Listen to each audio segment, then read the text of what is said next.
202 തസ്തികകൾ അനുവദിക്കുന്നു, ഈ ജില്ലയിൽ 4 അപ്പോൾ അതിനെ സംബന്ധിച്ച് സ്വാഭാവികമായിട്ടും അവിടെയുള്ള പ്രവർത്തിക്കുന്ന രാഷ്ട്രീയ പാർട്ടികൾ, അവർ ഉത്തരവാദിത്വ ബോധമുള്ള രാഷ്ട്രീയ പാർട്ടികളാണെങ്കിൽ അവർ സമരമായിട്ട് ഇറങ്ങേണ്ടി വരും. അപ്പോൾ സർക്കാരിന് തിരുത്തേണ്ടി വരും. അപ്പോൾ എന്താണ്, അവന്മാർ എല്ലാം സമ്മർദ്ദം ചെലുത്തി മേടിക്കുകയാണ് എന്നൊരു പ്രചാരണം സൃഷ്ടിക്കുക. സംസ്ഥാന പദവിക്ക് വേണ്ടിയുള്ള സമരങ്ങളും ആശയരൂപീകരണങ്ങളും ഇന്ത്യയിൽ എല്ലാ കാലത്തും എല്ലാ സ്ഥലങ്ങളിലും ഉണ്ടായിട്ടുണ്ട്.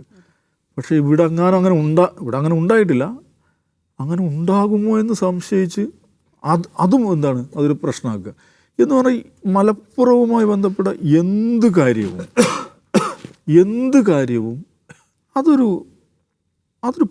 പ്രോബ്ലം സെൻട്രൽ അതിൻ്റെ കോർ എന്താണെന്ന് വെച്ചാൽ അതൊരു കുഴപ്പം പിടിച്ചൊരു സംഗതിയാണ് എന്ന് വരുത്തുക. ഇപ്പോൾ ഇവിടെ തന്നെ ഇപ്പോൾ 4 തസ്തികകൾ അനുവദിക്കുന്നു. സംസ്ഥാനത്ത് എത്രയാണ് മൊത്തം? 202 തസ്തികകൾ അനുവദിക്കുന്നു, ഈ ജില്ലയിൽ 4 അപ്പോൾ അതിനെ സംബന്ധിച്ച് സ്വാഭാവികമായിട്ടും അവിടെയുള്ള പ്രവർത്തിക്കുന്ന രാഷ്ട്രീയ പാർട്ടികൾ, അവർ ഉത്തരവാദിത്വ ബോധമുള്ള രാഷ്ട്രീയ പാർട്ടികളാണെങ്കിൽ അവർ സമരമായിട്ട് ഇറങ്ങേണ്ടി വരും. അപ്പോൾ സർക്കാരിന് തിരുത്തേണ്ടി വരും. അപ്പോൾ എന്താണ്, അവന്മാർ എല്ലാം സമ്മർദ്ദം ചെലുത്തി മേടിക്കുകയാണ് എന്നൊരു പ്രചാരണം സൃഷ്ടിക്കുക.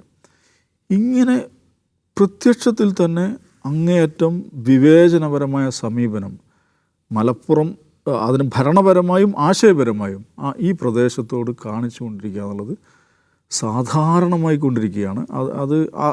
അത് ഉന്നയിക്കുന്നവർ വിഘടനവാദികൾ, ഉന്നയിക്കുന്നവർ പ്രാദേശികവാദികളും തീവ്രവാദികളും മതമൗലികവാദികളും ഒക്കെ ആകുക എന്നുള്ളതാണ് സംഭവിക്കുന്നത്. മലപ്പുറത്തിൻ്റെ പ്രത്യേകത എന്ന് വെച്ചാൽ നമ്മൾ മുമ്പ് ഡിസ്കസ് ചെയ്യാൻ കഴിഞ്ഞ കോവിഡ് കാലത്ത് മലപ്പുറത്തിൻ്റെ വികസന മോഡൽ എന്ന് പറയുന്നത് നാട്ടുകാർ പിരിവെടുത്തിട്ട് സർക്കാരിൻ്റെ പദ്ധതികൾ നടപ്പിലാക്കുക എന്നുള്ളതാണ്.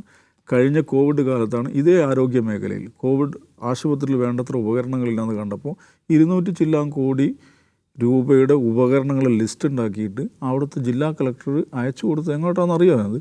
തിരുവനന്തപുരത്തേക്കല്ല അയച്ചത്, പാണക്കാട്ടേക്കാണ് അയച്ചത്.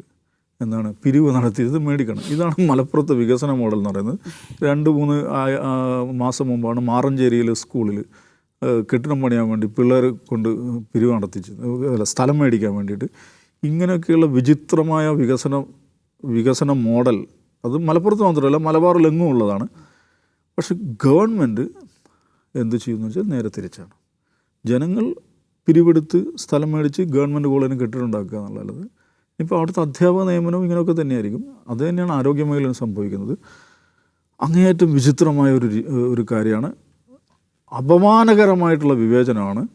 പക്ഷേ ഇത് അതിനെ ശരിയായ രൂപത്തിൽ അഡ്രസ്സ് ചെയ്യുന്നതിൽ അവിടെ പ്രവർത്തിക്കുന്ന രാഷ്ട്രീയ പാർട്ടികൾ പോലും പരാജയമാണെന്നാണ് ഞാൻ പറയുന്നത്.